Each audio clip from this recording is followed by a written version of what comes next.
You know what really gets me? Hollywood has made hundreds of World War II movies, but only a precious few actually get the history right. Tonight, we're separating the Hollywood fantasy from the brutal, beautiful truth of what really happened.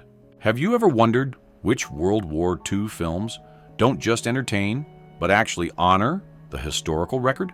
From submarine warfare's crushing psychological pressure to the quiet courage of those who refused to compromise their beliefs, some movies transcend mere storytelling. They become windows into verified history, crafted with painstaking research, veteran consultation, and an unwavering commitment to truth. Today we're exploring the trenches, cockpits, and foxholes of cinema to count down the 21 most historically accurate World War II films ever created. These aren't just compelling war movies. They're authentic historical documents that help us understand both the cost of freedom and the complexity of human nature under unimaginable pressure. Ready to discover which films truly capture history? Let's begin. Number 21, Saving Private Ryan.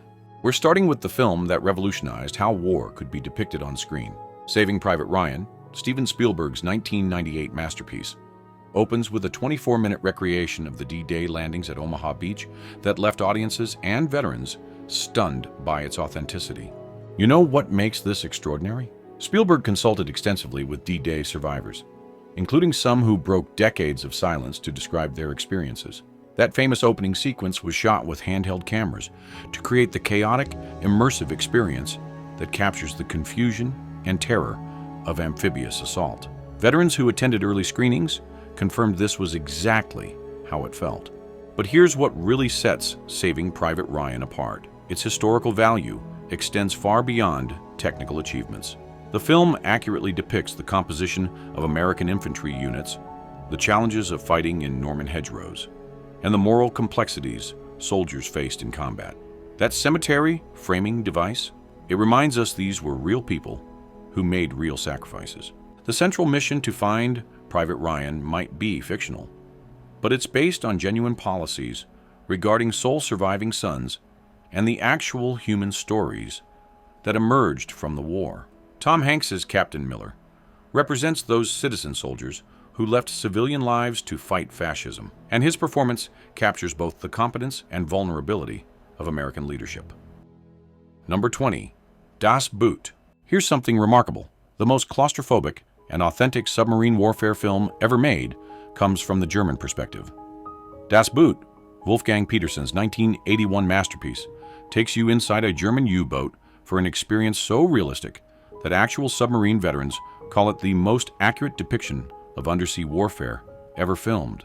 Based on Lothar Gunther Buchheim's semi-autobiographical novel and extensive research, Das Boot follows the crew of U-96 during a patrol in the North Atlantic. What makes this historically exceptional?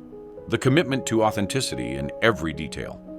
The submarine's construction, crew routines, tactical procedures, and the crushing psychological pressure of underwater combat. They shot this inside an actual U-boat replica, constructed to exact specifications. Those cramped conditions you see? Completely real. The cast lived in these confined spaces for months, developing the claustrophobic camaraderie that defines submarine service. Every gauge, every valve, every procedure shown is historically accurate. But the film's greatest achievement is humanizing the enemy.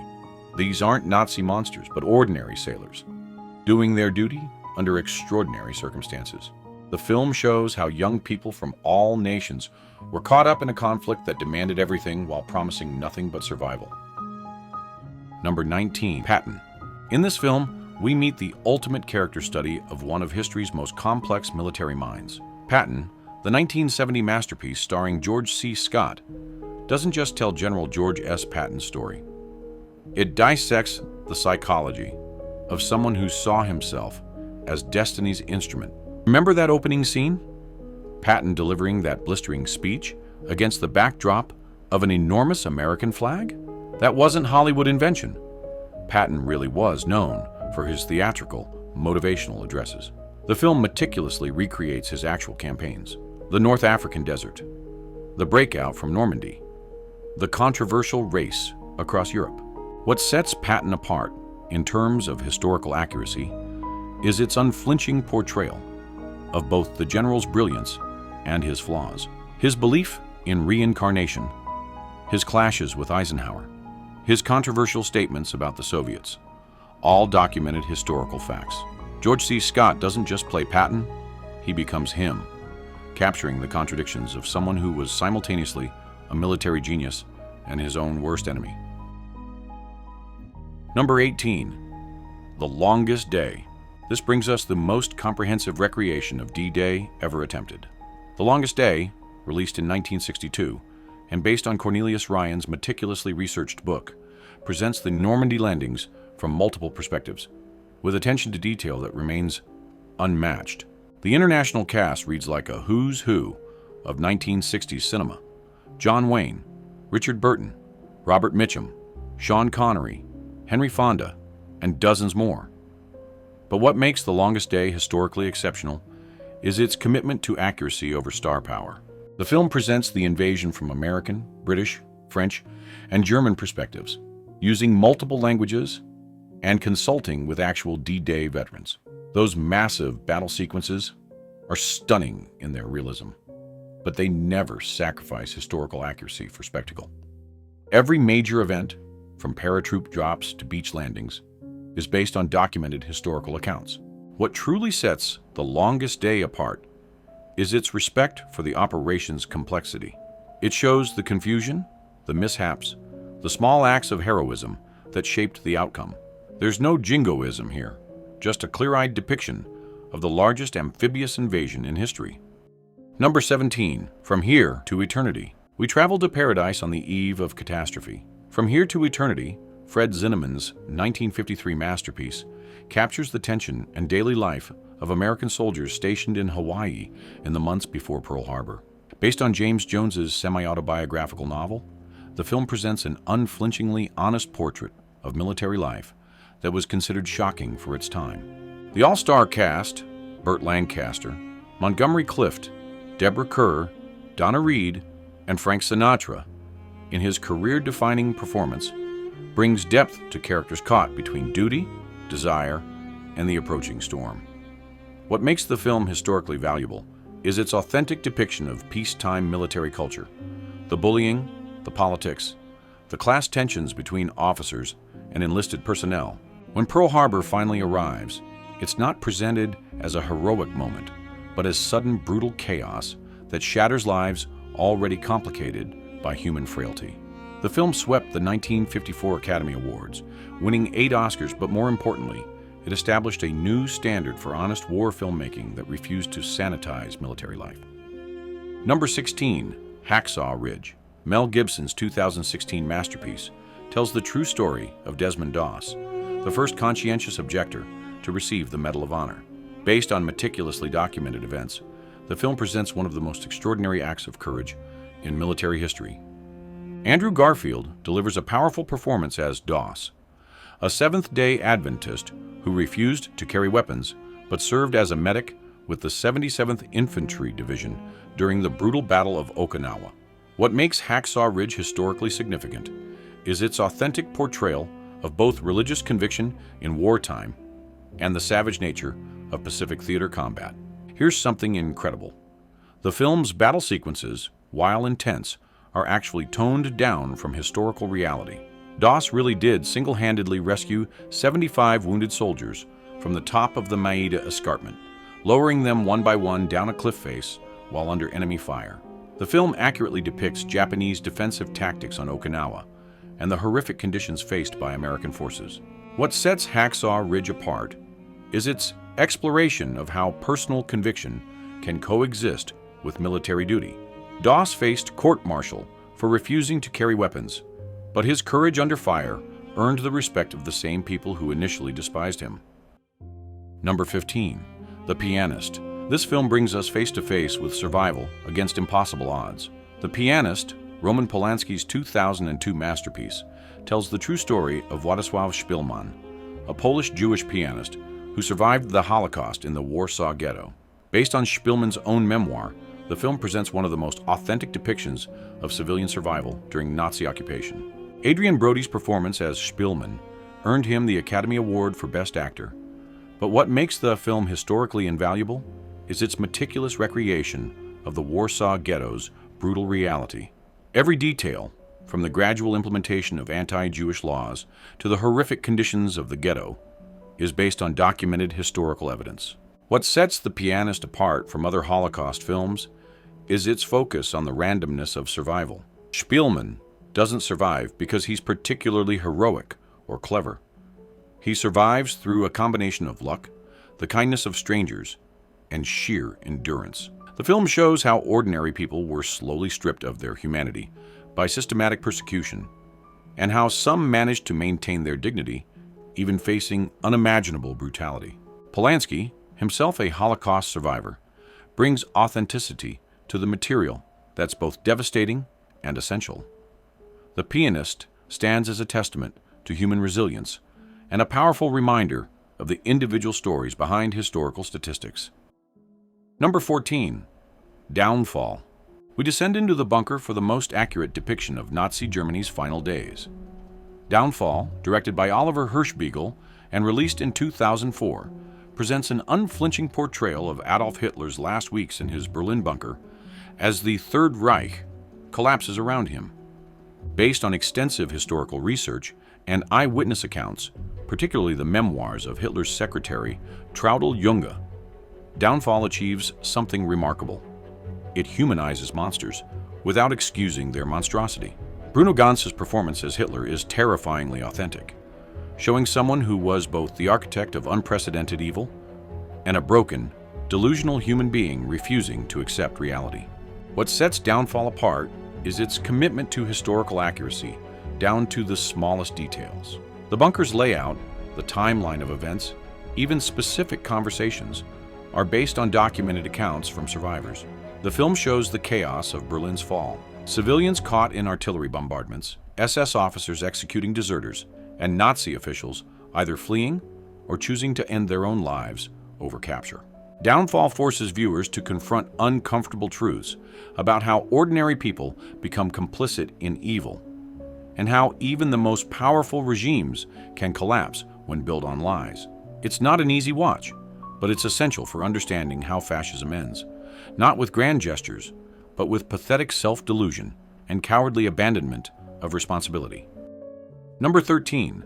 Letters from Iwo Jima. This film takes us inside the enemy's foxholes for an unprecedented look at war from the Japanese perspective.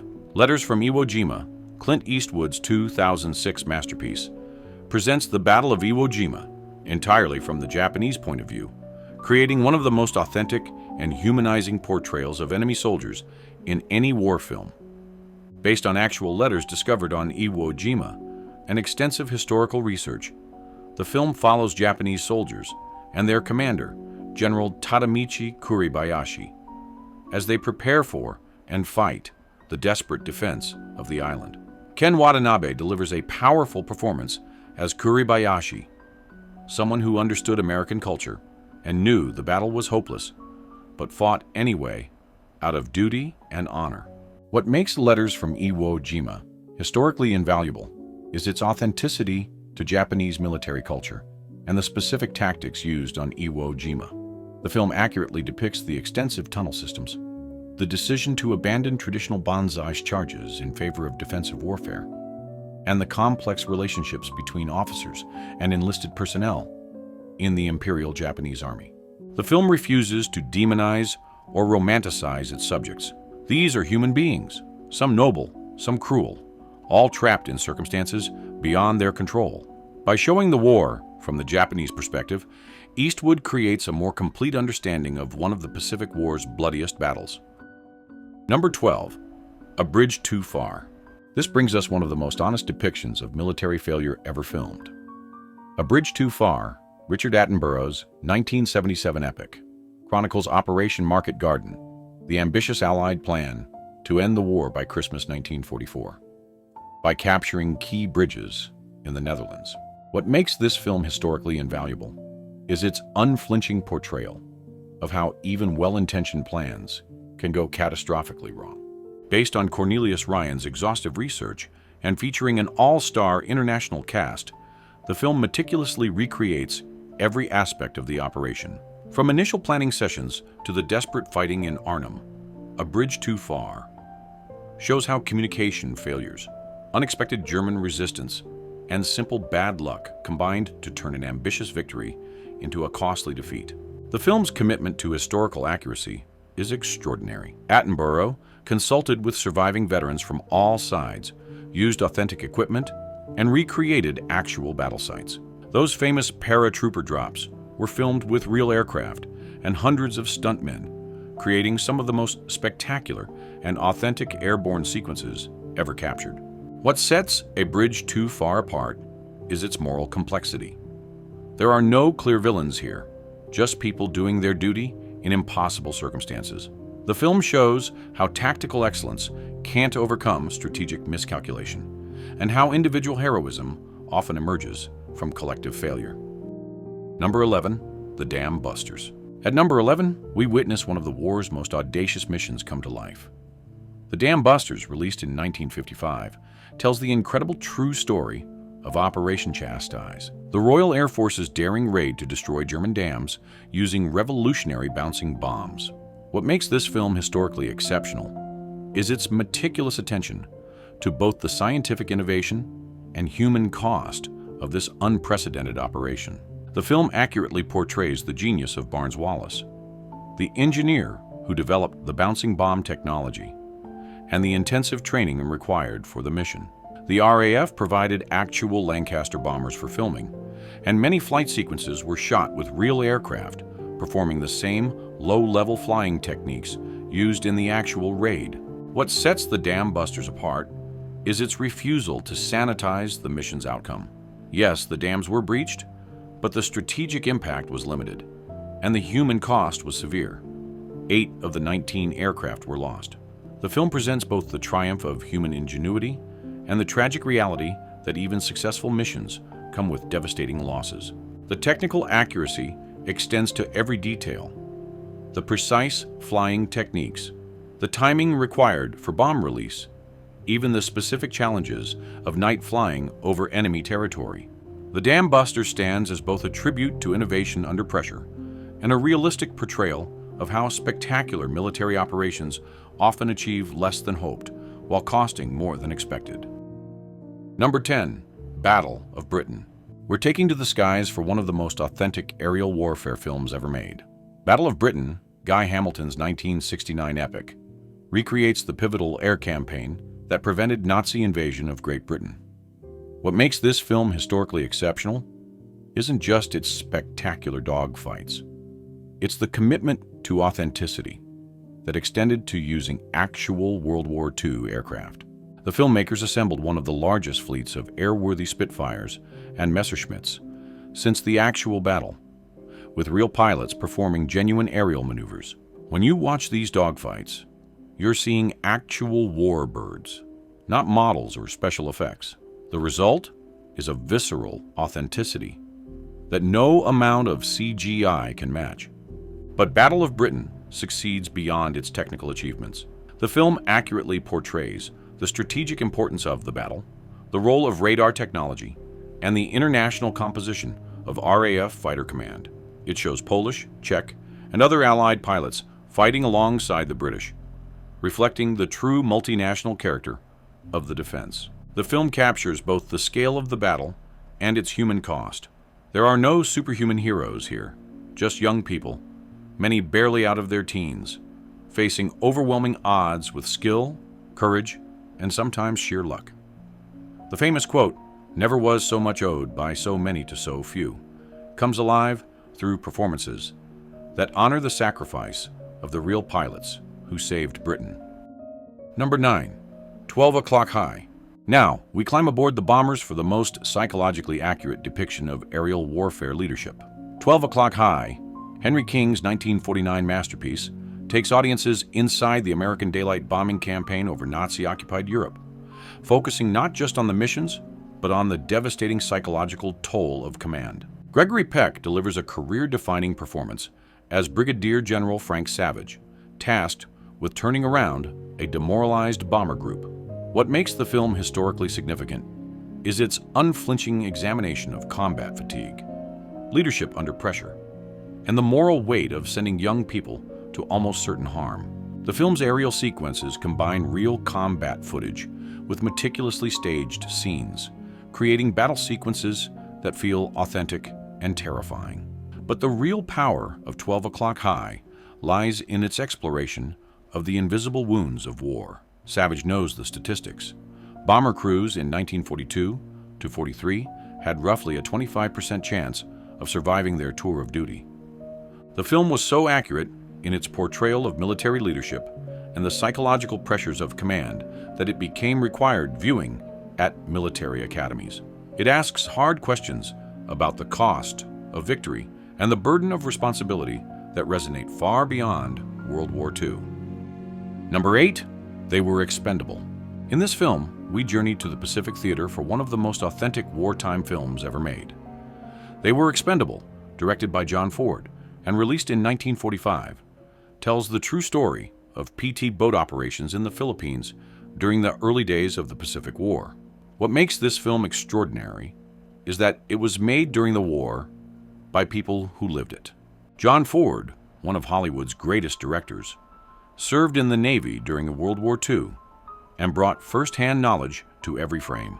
The film stars Robert Montgomery and John Wayne as PT boat commanders fighting a desperate delaying action as American forces retreat from the Philippines. Montgomery himself was a real Navy veteran who served on PT boats. The film's authenticity extends beyond its pedigree.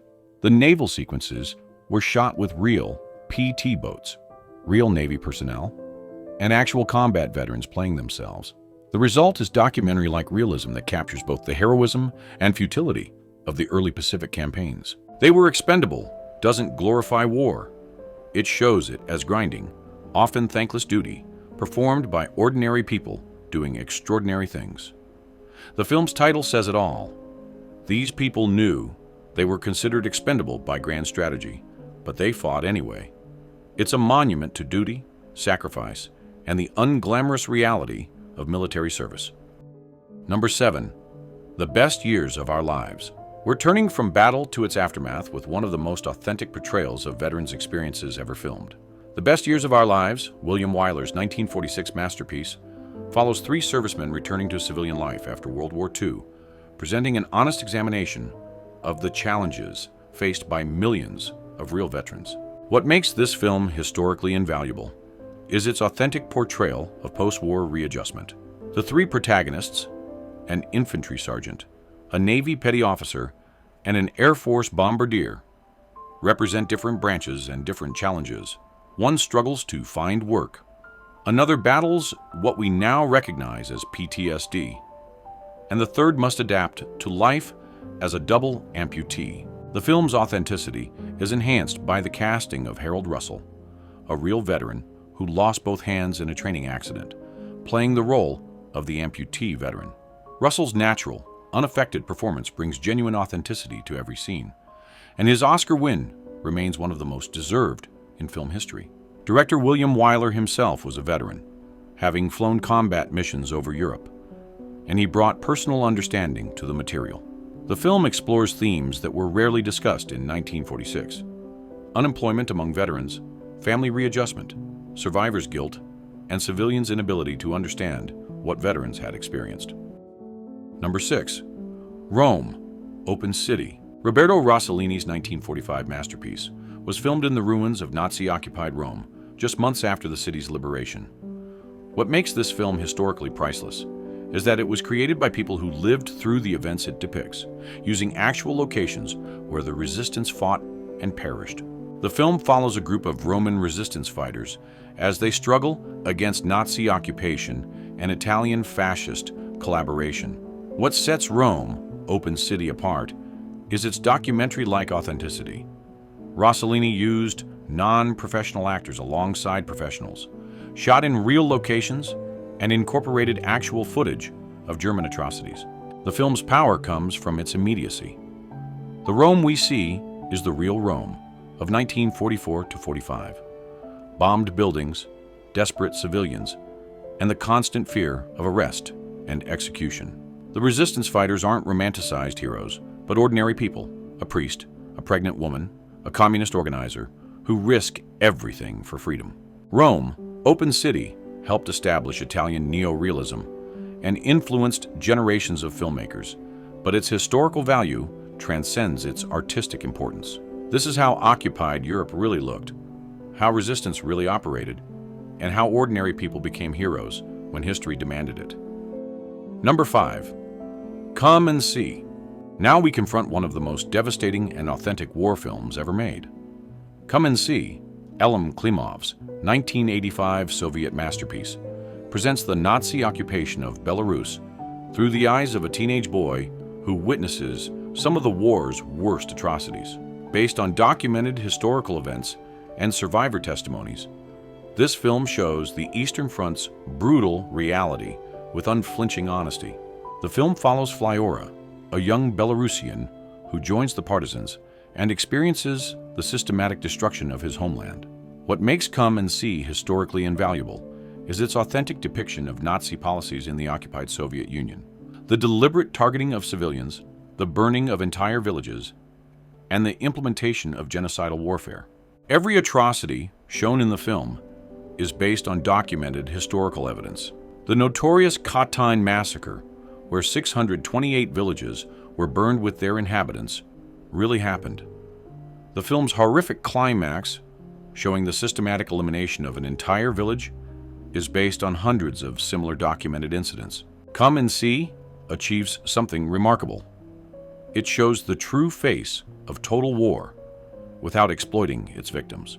The film's apocalyptic imagery and haunting sound design create an almost hallucinatory experience that captures the psychological trauma of surviving genocide. This isn't entertainment, it's a historical document that demands to be witnessed. Number 4. Overlord. This film takes us into experimental territory with one of the most innovative war films ever made.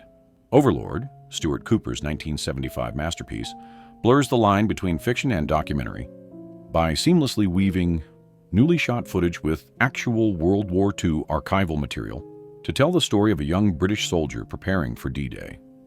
What makes Overlord extraordinary is its use of authentic footage. Cooper spent thousands of hours sorting through Imperial War Museum archives, selecting genuine combat footage that he then integrated with his fictional narrative. The result is a film that feels more like recovered memory than traditional cinema. The story follows Tom, a young conscript swept up in the machinery of war. We watch him train, bond with fellow soldiers, and gradually confront the reality of his likely fate. There's a dreamlike, fatalistic quality to the film that captures the surreal experience of preparing for an operation where harm seems not just possible, but probable. By the time the landing craft approached the beaches of Normandy, Overlord has created an almost hypnotic sense of inevitability. The archival footage, gritty, unforgiving, and all too real, anchors every moment in authentic history. This isn't just a war film, it's a meditation on mortality, duty, and the randomness of survival. Number 3. The Big Red One. We are brought to the most personal war film ever made. The Big Red One, directed by Samuel Fuller and released in 1980, isn't just based on World War II. It is World War II, filtered through the memories of someone who lived it. Fuller served with the 1st Infantry Division, the Big Red One, and every frame of this film pulses with authentic experience. Lee Marvin leads a squad of soldiers from North Africa to Sicily, through France, and finally into Germany. But this isn't about grand strategy or famous battles. It's about survival, adaptation, and the small moments of humanity that persist even in hell. The film's episodic structure mirrors how real soldiers experience the war, not as a coherent narrative, but as a series of disconnected, often surreal encounters with mortal danger and absurdity. Fuller's authenticity comes from lived experience. The violence is sudden and random. The humor is dark, and the camaraderie feels earned through shared trauma. There are no superhuman heroes here, just ordinary people trying to make it through one impossible day after another. When Marvin's grizzled sergeant says, "We don't perish for honor, we perish for each other," you're hearing the voice of every grunt who ever carried a rifle. Number 2, The Train. Here we have a film that races against time and history itself.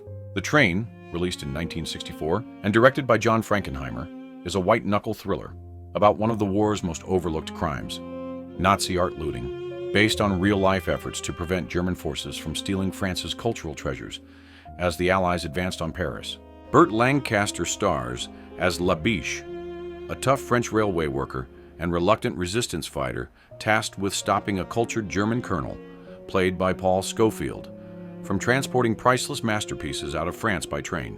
What makes The Train historically significant isn't just its thrilling action sequences.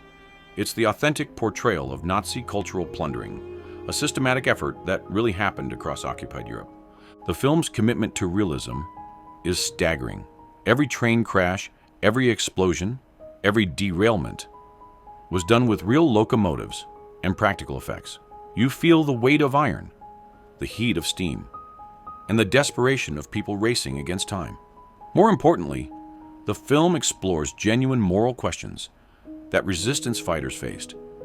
Is art worth risking one's life for? What defines a nation's soul worth preserving? Number 1, The Forgotten Battle. At number 1, we uncover one of the war's most overlooked, yet crucial campaigns. The Forgotten Battle, released in 2020, brings to light the Battle of the Scheldt, a brutal and strategically vital operation to open the port of Antwerp that has been overshadowed by more famous battles. This Dutch production proves that modern filmmaking can achieve remarkable historical authenticity when combined with meticulous research and respect for the subject matter. The film follows multiple perspectives during the October-November 1944 campaign. A Dutch resistance fighter torn between and duty, a British glider pilot shot down behind enemy lines, and a young German soldier questioning his cause as the Third Reich crumbles around him. What makes The Forgotten Battle historically significant is its accurate portrayal of this complex multinational operation that involved British, Canadian, Polish, and Dutch forces fighting to clear German defenders from the flooded Zeeland Islands. What sets this film apart is its commitment to depicting the unique challenges of fighting in the flooded Dutch landscape. The Germans had deliberately breached the dikes, turning the countryside into a treacherous maze of waterways and mud that favored defenders. The film accurately shows how this terrain shaped tactics, from the use of amphibious vehicles to the lethal effectiveness of German defensive positions on the few remaining dry patches of land. The production team filmed in the actual locations where these battles occurred, using authentic equipment and consulting with military historians to ensure accuracy down to the smallest details. The film's portrayal of the Dutch resistance is particularly noteworthy, showing both the heroism and the moral complexity faced by civilians caught between collaboration and resistance under brutal occupation. The Forgotten Battle reminds us that victory in World War II wasn't just about famous beaches and famous generals. It was also about seemingly minor operations that proved strategically crucial. Without the successful clearing of the Scheldt estuary, the Allies couldn't use Antwerp's massive port capacity, potentially prolonging the war by months. This film ensures that one of the war's forgotten heroes and forgotten sacrifices will be forgotten no more. There you have it. 21 films that don't just entertain, but educate, don't just dramatize, but document, and don't just show war, but reveal the human experience within it. These movies prove that when filmmakers commit to historical accuracy, they create more than entertainment. They create windows into the past that help us understand both the cost of freedom and the complexity of human nature under extreme pressure. From the claustrophobic realism of Das Boot to the intimate heroism of Hacksaw Ridge, these films remind us that real history is more dramatic, more complex, and more meaningful than any fiction. They honor the memory of those who served, while helping us understand lessons that must never be forgotten. You know what? After researching these 21 films, I'm even more convinced that the best war movies don't glorify conflict. They help us understand why peace is worth preserving. If this journey through authentic cinema history resonated with you, I'd be honored if you'd subscribe to join our community of film lovers who believe great movies can teach us about life. What historically accurate film should we explore next?